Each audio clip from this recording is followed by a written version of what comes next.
एकाने बोलवलं गोळीबार करण्यात आलाय कुठे उल्हासनगरमध्ये काल रात्री हे सगळं मी अधिकाऱ्यांशी बोलल्यानंतर 12-12:30ला मला एक फोन आला तिकडनं माझ्या कार्यकर्त्याचा आला. मी नंतर जरा माहिती घेण्याचा प्रयत्न केला. तोपर्यंत आमदारांचं फोनवर देखील G24 का कोणीतरी दाखवतो ते चॅनल आणि तेही मी बघितलं.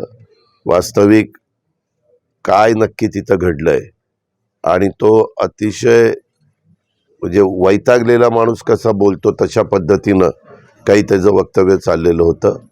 वास्तविक सत्ताधारी असो विरोधक असो कुणीही लोकप्रतिनिधींनी जे संविधानाने आपल्याला अधिकार दिलेला आहे, कायद्याने घटनेचं राज्य असतं, त्याचा कुठेही दुरुपयोग होणार नाही याबद्दलची खबरदारी सरकार म्हणून राज्यकर्ते घेत असतात. त्यावेळेस सरकारमधल्या प्रत्येक आमदारांनी संबंधितांनी हे व्यवस्थितपणेच वागलं गेलं पाहिजे.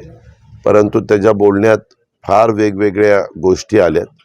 त्या रात्रीस उशिरा मला त्या समजल्यात आणि सकाळी तुमच्यासमोर आलं. वास्तविक कुणीही अशा पद्धतीनं कायदा हातात घेण्याचा प्रयत्न करता कामा नये. कायदा हा शेवटी सर्वश्रेष्ठ आहे, सगळ्यांना समान आहे. कॉमन मॅन असेल किंवा वरच्या पदावर कुणी बसलेला असेल तरी देखील त्यांना सगळ्यांना नियम कायदे सारखे आहेत. वास्तविक कुणाच्याबद्दल कुणाची माझी तक्रार असेल तर मी पोलीस स्टेशनला तक्रार केली पाहिजे, रीतसर नोंद त्या ठिकाणी केली पाहिजे आणि पोलीस स्टेशनच्याच आवारामध्ये हे सगळं घडलेलं आहे असं प्राथमिक माहिती मला मिळालेली आहे. मी अजून आज सकाळी पण 1-2 फोन लावले होते पण ते संबंधित मला अवेलेबल झाले नाही. मी त्याच्याबद्दल मेसेज टाकलेले आहेत. मला ज्यावेळेस तिकडनं अधिकची माहिती मिळेल त्यावेळेस मी रात्री म्हणजे देवेंद्र फडणवीस राज्याचे उपमुख्यमंत्री आणि गृहमंत्री त्यांच्याशी पण बोलणार आहे.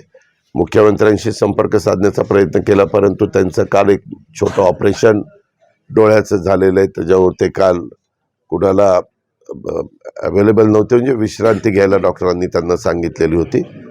पण आज देवेंद्रजींशी आणि बाकीच्यांशी बोलून नक्की काय झालंय, एवढ्या टोकाचे